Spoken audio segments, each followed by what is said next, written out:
Marhaba and welcome to Free Palestine Pod, the podcast. I'm Lama Bazzari. And I'm Lina Hadi. Each week, we will bring you in-depth commentary from Palestine.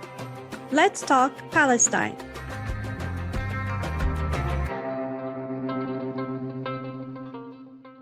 Marhaba and welcome to Free Palestine Pod. Today on the show, we welcome Estee Chandler, founding organizer of Jewish Voice for Peace Los Angeles chapter since 2010. Estee is also a producer and host of the long-running Middle East in Focus radio show on KPFK and is executive producer, co-creator, and host of the Middle East Minute Plus. Marhaba, Estee, and welcome to Free Palestine Pod. Let's talk Palestine. I can't wait. Thank you so much for having me.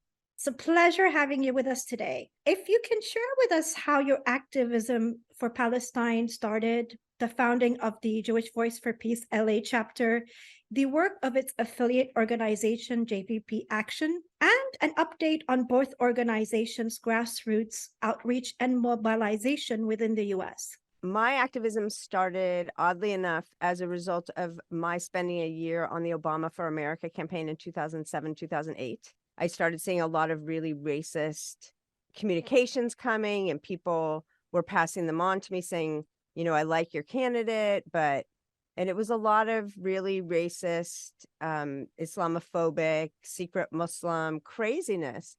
And I tried to talk to some people about it, but they weren't sure whether I was a Zionist or not. And so, you know, people were afraid to talk openly.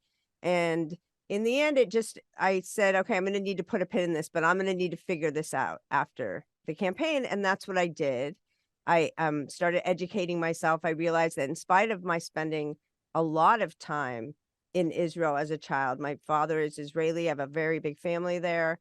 I didn't really know what was going on. I knew that it wasn't good. I knew that Israel wasn't an angel, but I needed to educate myself. And of course, when I did, it was devastating. I mean, devastating. I spent days alone in my house crying my eyes out. And I realized very soon that I had to do something. You can't all of a sudden be aware of a situation that's so dire and do nothing. And so I started looking, and one thing led to another. I found out about Jewish Voice for Peace. I read every word on every page of their website and said, yep, that's me. I want to be a member. And it was very soon after that they contacted me about, in fact, launching an LA chapter, which they had sought to do for a long time.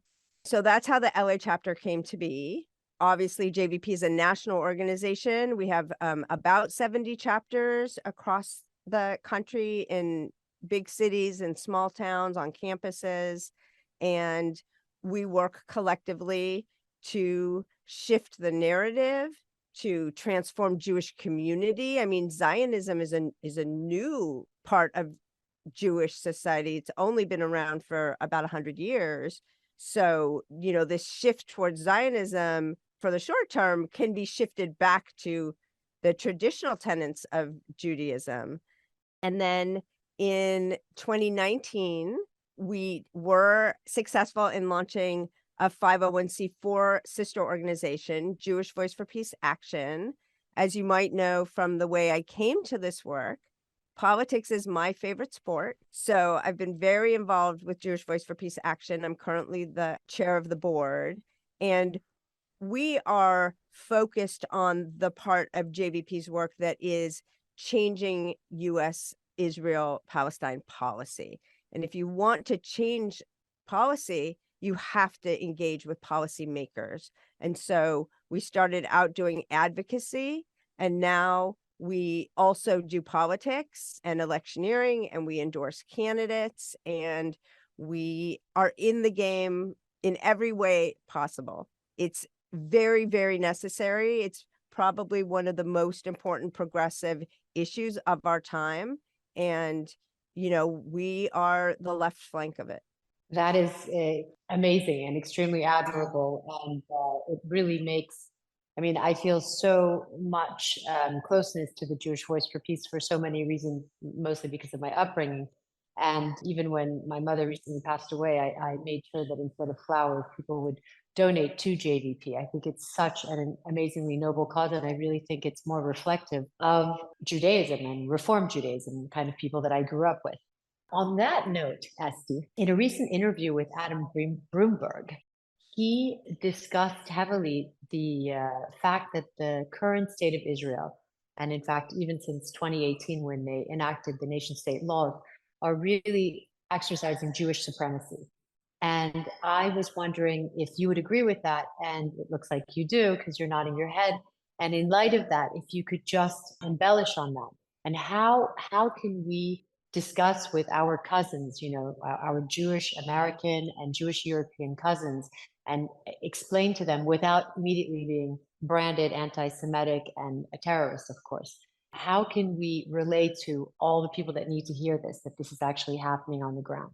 Yeah, well, as is often the case, the far right does our work for us. The far right holds up Israel and says, see, we want to be just like this. Israel gets to choose their citizens.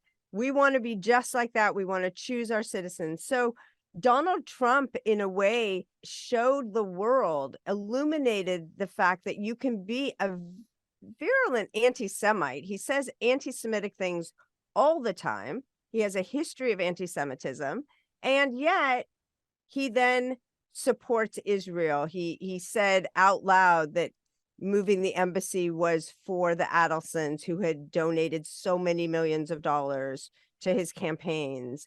Israel is exactly as you said. It's a state. It's a Jewish supremacist state. If you are a Jew in Israel, you live in a democracy where you get to vote and you have rights. If you are not Jewish, you live in a Jewish state. That is moving more and more right wing. As you said, they've now put into law the fact that we are openly apartheid. We're openly saying that only, our land is only for development for Jewish people.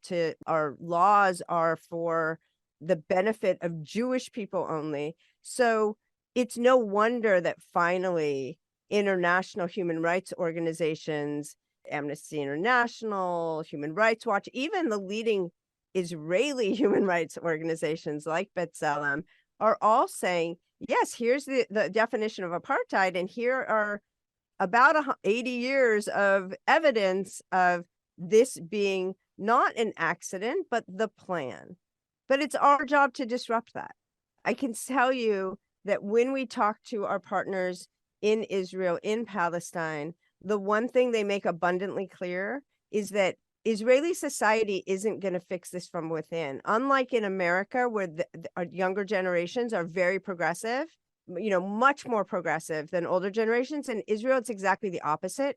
The most virulently racist and right-wing, to the point of fascism, segment of society are the youth. And it makes sense when you think about it. They've been in an education system that's been built to make sure that they otherize what they call Arabs. They don't even want to call Palestinians Palestinians. They want to completely erase them, as if they don't exist. So it's not a problem that can be fixed from within. It's a problem for us, and especially Americans, in my opinion, because we give so much money, but about $4 billion a year we're giving from our tax dollars. That's not money going to our communities that everyone knows our communities need help. People need help.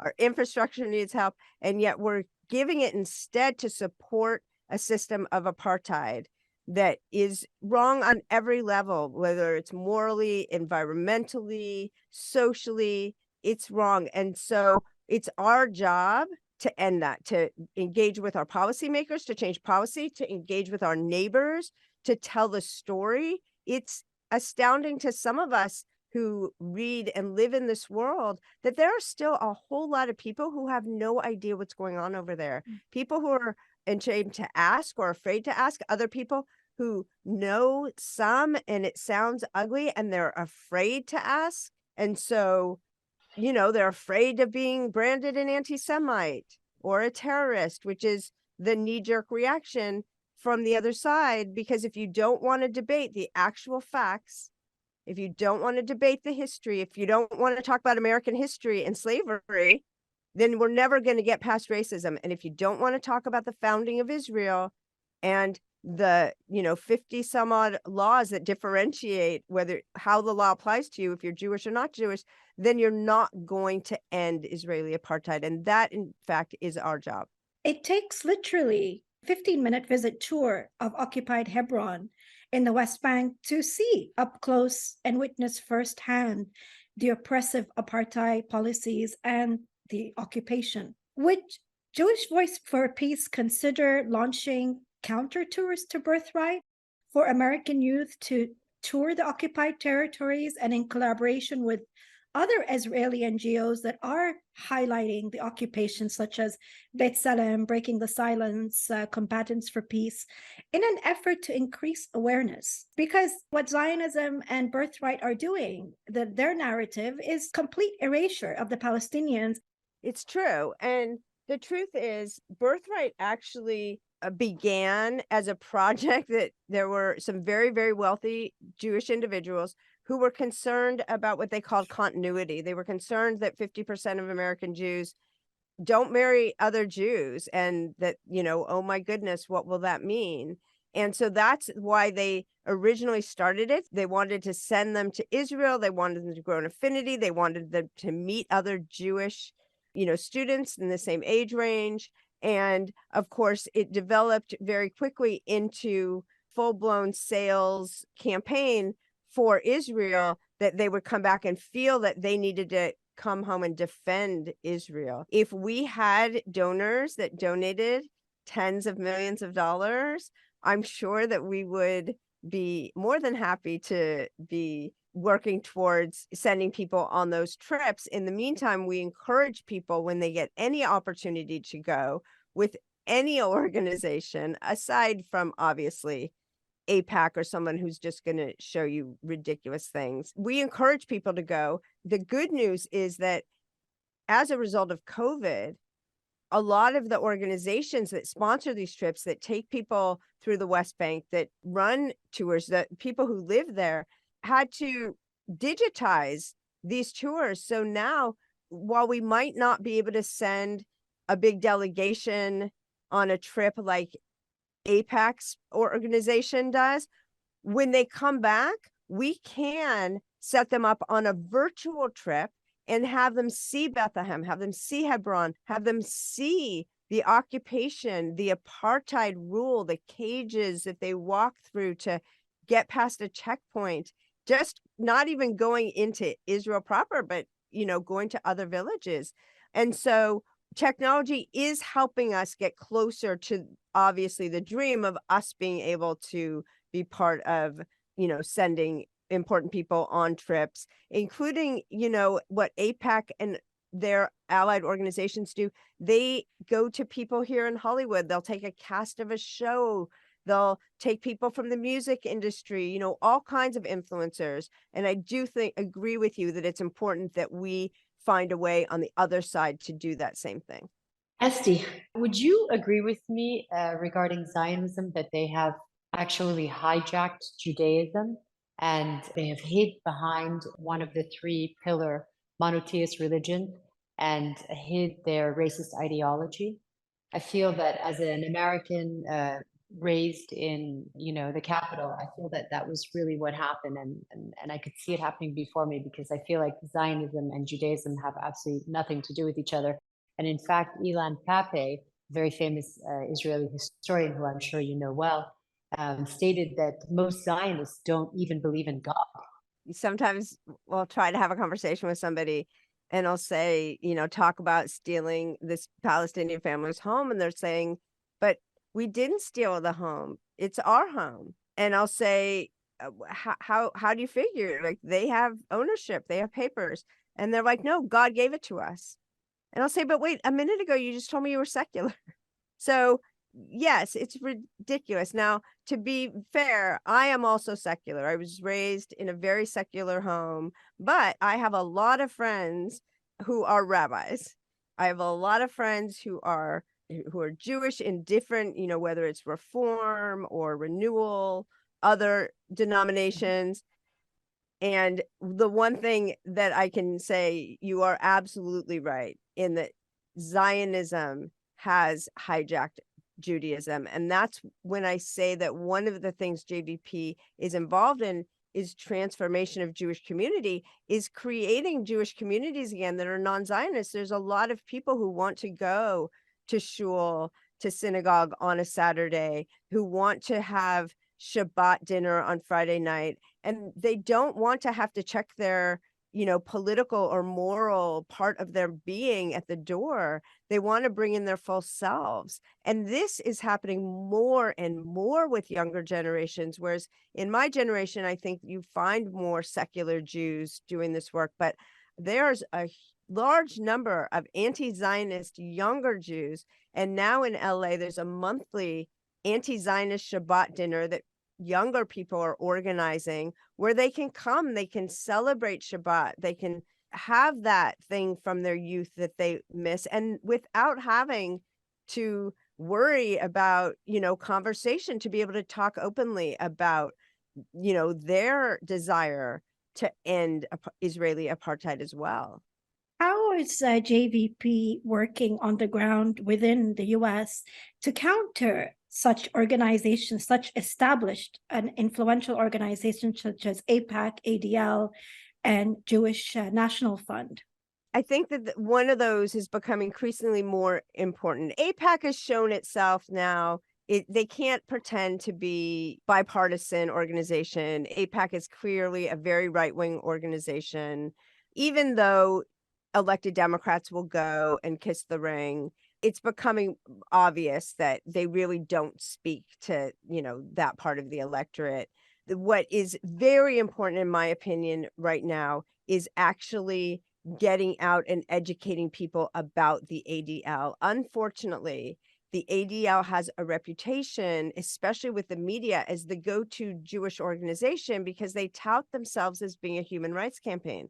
But how can you be a human rights campaign if you were involved in spying on Black activists in the 60s and working behind the scenes with law enforcement and trying to end organizing for the rights of Black Americans? How can you call yourself a human rights organization when you're involved in spying on Arab Americans and Muslim Americans?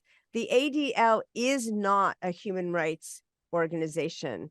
Even when they're dealing with incidents of anti-Semitism, the way they count incidents of anti-Semitism is, for instance, if I go speak on a college campus, they're going to count that as an anti-Semitic incident on that campus. So their numbers can't be trusted. They're not what they say they are. They've been very clear that they want to destroy specifically organizations that they named, being Jewish Voice for Peace, Students for Justice in Palestine, and the Council on American Islamic Relations, because I guess they don't want to debate us on the issues. They just want to try to smear us. And I don't think it's working, but I do think it's very important that people start writing more about it, speaking more about it, and exposing the ADL for what they are, because when the media goes to them, they're completely twisting a story. They try to say that the horrific murder of Jews in a synagogue praying was because of students on college campuses. Like, those things have nothing to do with each other. These horrific incidents that we're seeing of anti-Semitism and other racisms, whether it's anti-Asian hatred, anti-Black hatred, anti-Muslim hatred, anti-Arab hatred, they are all coming from the same place that historically they've come from the far right, from right-wing nationalists, from right-wing Christian nationalists who want to make America a Christian state. And the conflation, again, between Judaism or anti-Semitism, hatred of Jews, with anti-Zionism being against a Jewish supremacist state, is what they peddle in, that kind of conflation. Myself growing up in the US, in the nation's capital, and having lots of Jewish American friends that are much like you and Stephanie Fox, I am shocked, probably much like you and Stephanie Fox, by the number of Zionists, growing Zionists in the United States, which today are estimated at around 100 million. What do you think the most effective method to combat Zionism and their propaganda in the United States and to try to bring these people back to sanity and humanity? Yeah, obviously, it is our responsibility to be out in the public and talking about Jewish Zionism and the inherent problems with it. Christian Zionism, which, as you say, is a much larger group of people that comes from Christian fundamentalism, from this notion that if Jews occupy all of the land of historic Palestine, that then it would cause the second coming of Christ. And it's, again, when you talk to people, luckily there are organizations like FOSNA, Friends of Seville, North America, and others that are specifically Christians focused on talking to other Christians, which is important.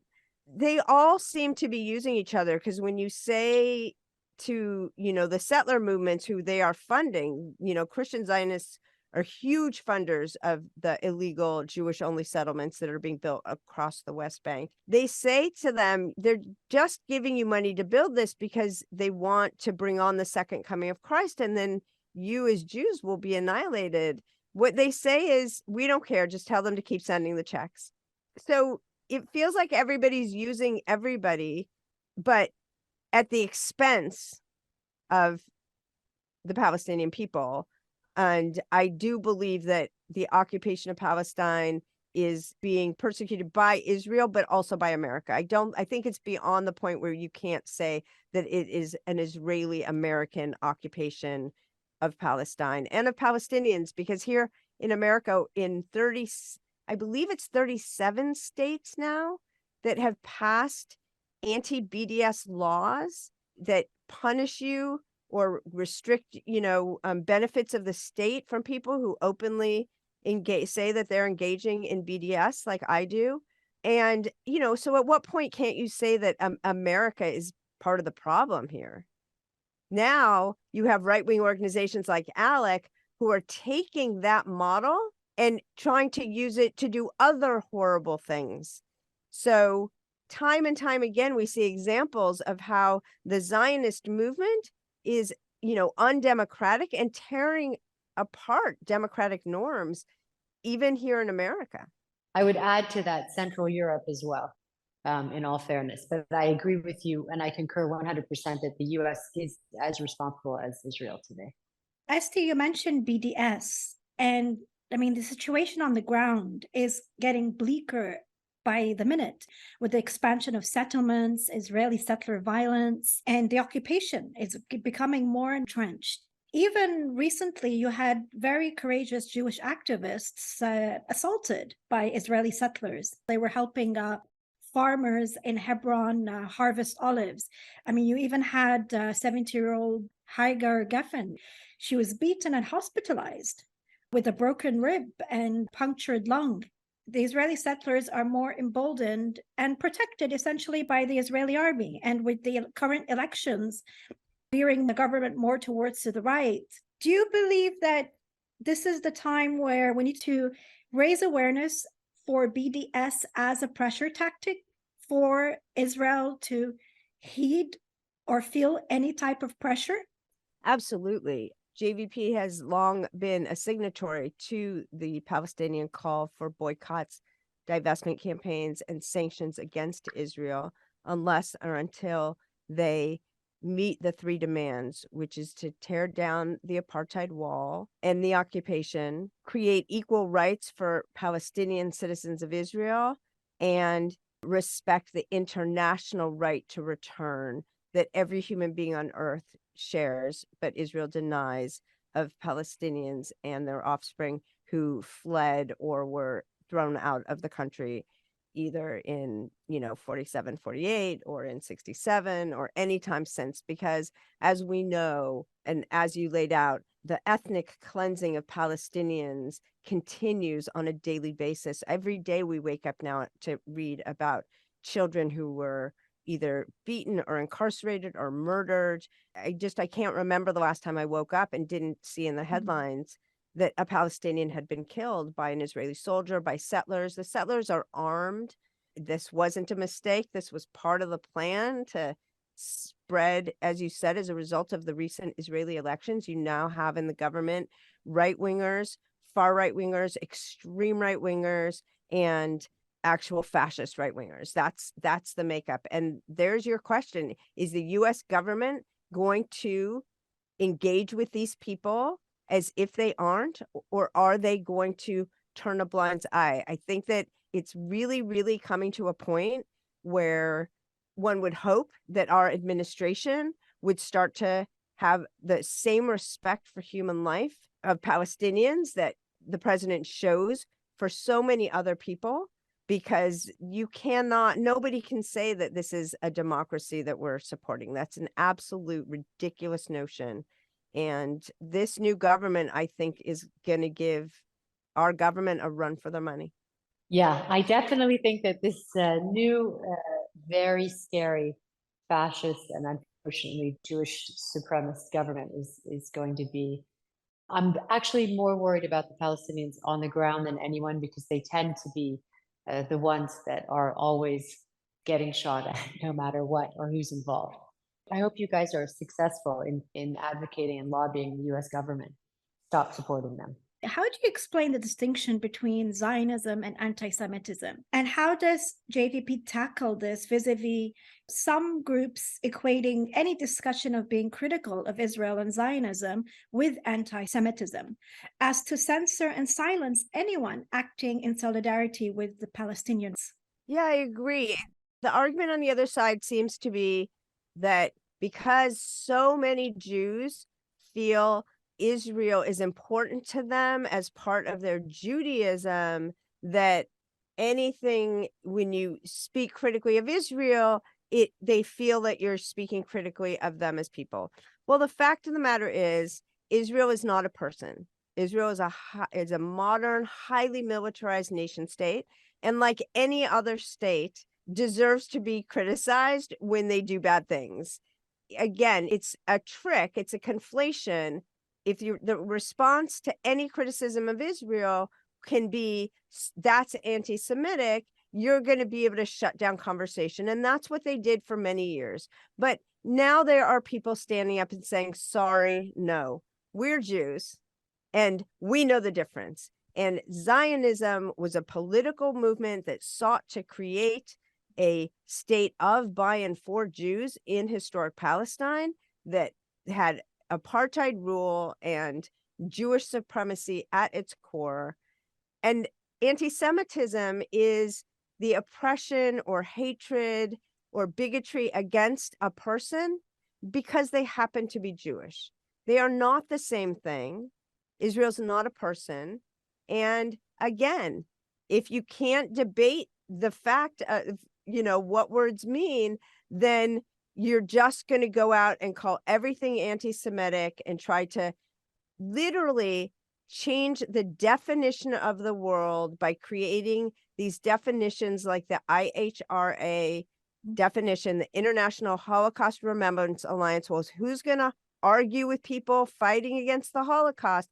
But in fact, this definition was created to make it impossible to talk about Israel's wrongdoings, to talk about Palestine on college campuses. And when they start putting in examples, and the majority of the examples are about Israel, something smells gefilte fishy to me. Zionism is a political movement. It's the support of the state now that exists, an apartheid state, a state which practices Jewish supremacy. And anti-Semitism is racism against Jewish people, full stop. Thank you for that clarification. Yeah, you've been effective in mobilizing the Jewish community within the US, especially youth, to use their voice and advocacy for social justice. Where do you see Jewish Voice for Peace in the next 5 to 10 years? Well, I hope that we can grow the movement. I hope that, intersectionality, and now that we're all understanding, especially younger generations, that all of these oppressions are related. Police violence in the US is related to police violence in Israel because our police forces were going back and forth and sharing worst practices.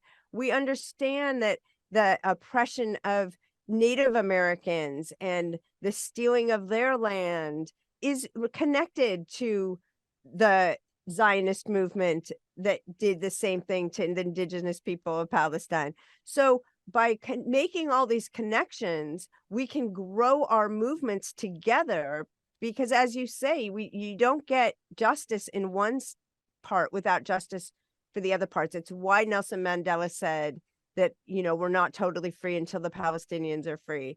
So if we can continue to expand the movement, if we can continue to fight against fascism, both here in America and in Israel, Palestine, and in Europe, then I think that we can get to the point where we can elect a administration in this country that's truly going to stop being incredibly hypocritical, cheering on Ukrainians that are fighting for their, to fight the occupation of their country, including using Molotov cocktails, while if a Palestinian is in the same photograph with a Molotov cocktail, they're a terrorist. The hypocrisy has to end. And the more we can educate people and introduce people and communicate together, I think the closer we'll come to what we all want, which is equality, justice, and safety